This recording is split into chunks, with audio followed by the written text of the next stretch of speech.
Bedtime Stories Puss in Boots, adapted from the English fairy tale, illustrated by Jacqueline East.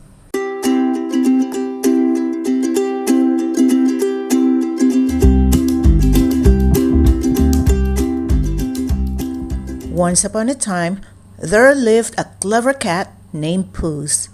One day, Puss lost his owner, a poor farmer.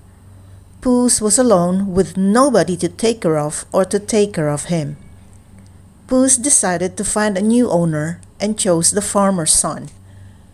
Puss approached the young man and politely said, "Please take me home with you." "I can't help you," said the young man. "I am no trouble," said Puss. "I'll even help you. Just give me boots and an old sack." "All right," laughed the young man. Puss followed the young man home, where they found a pair of boots and a sack. "I don't understand what you want with boots and an old sack," the young man said. Puss smiled, put the boots on, picked up the sack, and headed into the forest. As he walked, Puss gathered grass. He filled the sack with the green grass he picked. Finding a tree, Puss dropped the sack, closed his eyes, and pretended to be asleep.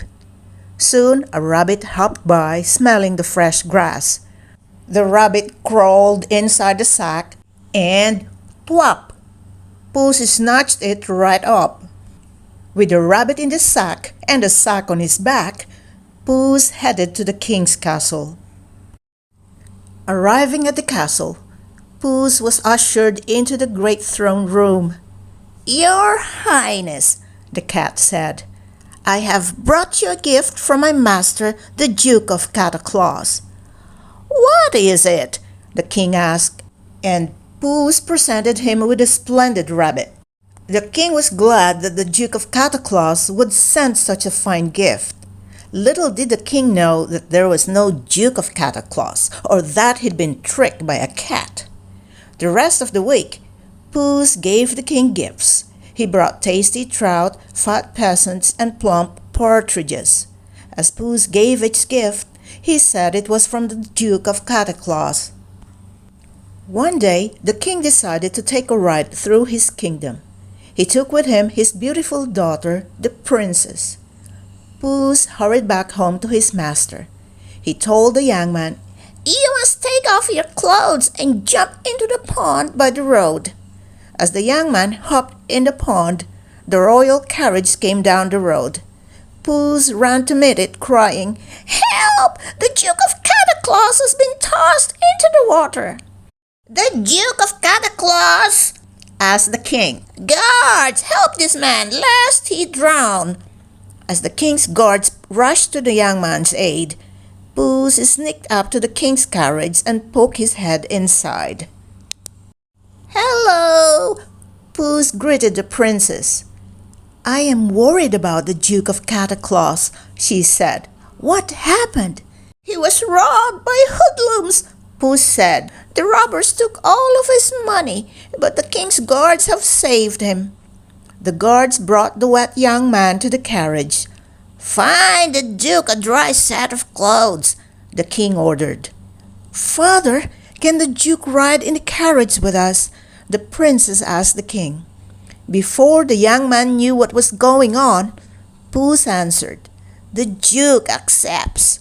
With that, the cat ran ahead of the king's carriage, for he had more work to do. After running and running, Puss came to some farmers.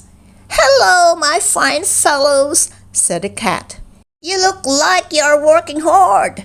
"We work these fields for the giant who lives in yonder castle," said the farmer. "If we don't work hard, he'll gobble us up," said another farmer.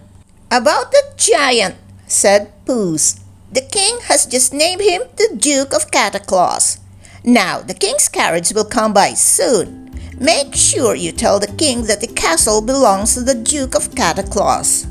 Next, Puss ran to the castle. For his plan to work, he still had to deal with the giant. At the castle, Puss found a terrible giant. I have heard many great things about you, Pooh said. I have heard that you can turn yourself into animal that you wish. It's true, said the giant. I can turn into a lion, a bear, or even a great whale. But I doubt you could turn into a tiny animal like a mouse, Pooh said. To prove Pooh's wrong, the giant turned himself into a mouse, which the cat gobbled right up. Soon the carriage arrived. Pooh said, "Welcome to the castle of the Duke of Cataclaws." The young man smiled at his cat and his new home. Hi, if you like this video, please give this a like and hit the subscribe button and click the bell icon to get notified whenever I release a new video.